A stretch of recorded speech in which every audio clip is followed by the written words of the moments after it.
Do you know that you can use Census GEO IDs for geocoding? In this video, we explored GeoIDs and walk through an example of using county GeoIDs in Tableau. GeoIDs are geographic identifiers created by the Census Bureau and other agencies to uniquely identify geographic areas. They are numeric codes that act as a universal reference across datasets.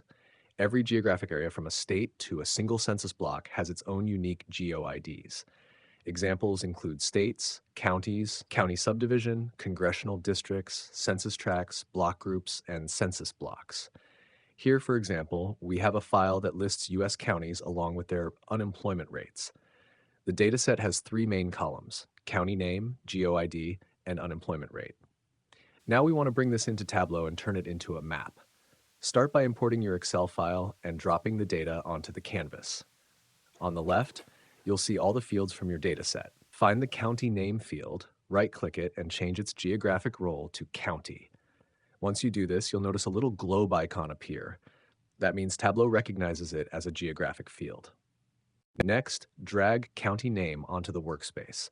Tableau will automatically try to match each county name to its location. But here's the problem. You'll quickly notice a lot of unknown values. In fact, you might see around 477 missing counties. Why does this happen? Because county names are not unique.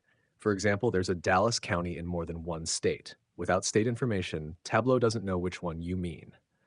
So how do we fix this? The best way is to use GeoIDs.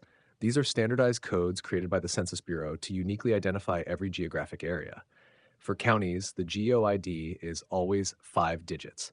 The first 2 digits represent the state, and the last 3 digits represent the county. For example, the code 48201 points directly to Harris County, Texas.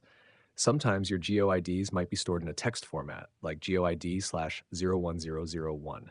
In that case, you can clean them up by creating a calculated field in Tableau. Just use the right formula to pull out the last 5 digits, and now you've got a clean GeoID. Once that field is ready, set its geographic role to county. Again, you'll see the globe icon appear. Now, when you build the map, Tableau will correctly identify all 3,221 counties. No missing values this time. And that's how you can use GeoIDs in Tableau to get accurate county-level maps without any errors. Thanks for watching, and I hope this tip helps you in your mapping projects.